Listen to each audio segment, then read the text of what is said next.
नमस्कार साथियों, मैं लोकेश और आप देख रहे हैं पब्लिक ओपिनियन। दोस्तों, जैसा कि आप जानते हैं कि भारत इस समय उस देशों की श्रेणी में आ चुका है जहां पर देश की प्रेस का हालत बुरी है, देश के रुपया की हालत बुरी है, देश के सिलेंडर हो चाहे आपको किसी भी तरीके की महंगाई क्यों ना हो, इस समय देश की वो हालत बन चुकी है कि इस देश को उभरने में अब 50 साल ही लग जाएंगे, यानी कि 70 साल ही लग जाएंगे।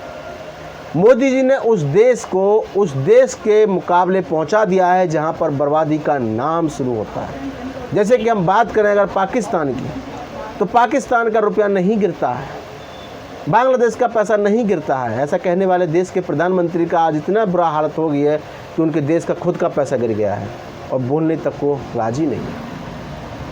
श्रीलंका में 2 चीज़ों पर सबसे ज़्यादा गौर सरकार ने किया था और उसकी हालत आज क्या है ये आप अच्छी भली भांति जानते होंगे। श्रीलंका में सबसे पहले जो रुपया गिरा था और उसके बाद में वहाँ की जो प्रेस गिरी थी, यानी कि मीडिया जो गिरी थी, ये दोनों ही गिरे थे और दोनों गिरने की वजह से आज पूरे देश की हालत खस्ता हो गई है। मतलब भीख मांगने पर मजबूर हो गया है। यही हालत होने वाले हैं देश के। जब विदेश में घूम रहे थे देश के प्रधानमंत्री, तो उनकी क्लब मीटिंग में, यानी कि एक क्लब में उन्हें नहीं घुसने दिया उनकी मीडिया को। और जब वो बाहर निकले तो कहने लगे कि सर मीटिंग में क्या हुआ है।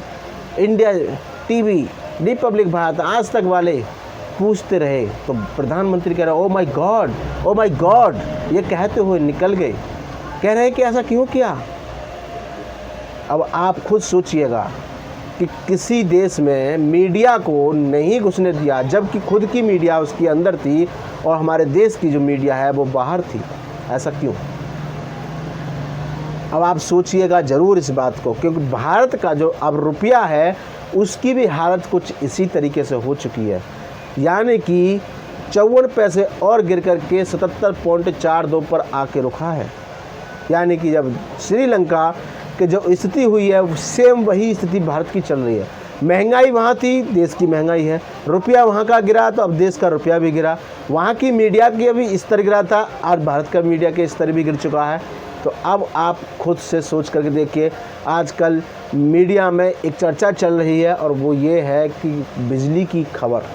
आप अच्छे भले बातें जानते होंगे कि बिजली की कटौती हर जगह चल रही है और अब उनको उद्योगपतियों को बेचा जा रहा है। कुछ बेचे जा चुके हैं, कुछ बचे हैं, वो बेचे जा रहे हैं। दोस्तों, आप इन खबरों से रूबरू रहिए, क्योंकि आने वाले कल में और देश की स्थिति ज़्यादा गिरने जा रही है, क्योंकि महंगाई कम होने वाली नहीं है। सब्जी के रेट हो या आपके कपड़े के रेट हो या फिर आपके पेट्रोल डीजल के रेट हो या आपके गैस सिलेंडर के रेट क्यों ना हो, देश की स्थिति बहुत ही भयंकर होने वाली है। जरा इन वीडियो को सुनिए कि प्रधानमंत्री कैसे बोल रहे हैं। ये ऐसे नहीं होता मित्रों, मैं शासन में बैठा हूं, मुझे मालूम है इस प्रकार से रुपया इतनी तेजी से गिर नहीं सकता।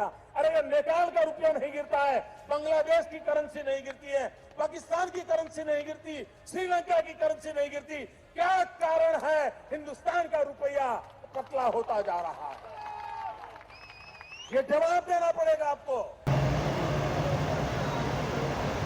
तो दोस्तों, आपने सुना, देश के प्रधानमंत्री बोल रहे हैं कि देश का रुपया कब गिरता है, जब किसी देश का प्रधानमंत्री की नीयत खराब होती है, यानी कि उसके प्रधानमंत्री की स्थिति खराब होती है। साफ शब्दों में देख पा रहे होंगे, यही प्रधानमंत्री हैं जब मुख्यमंत्री हुआ करते थे तो अपने लेक्चरों में हमेशा एक ही बात किया करते थे, और वो ये क्या करते थे कि रुपया उसी देश का गिरता है जहां देश का प्रधानमंत्री कमज़ोर हो।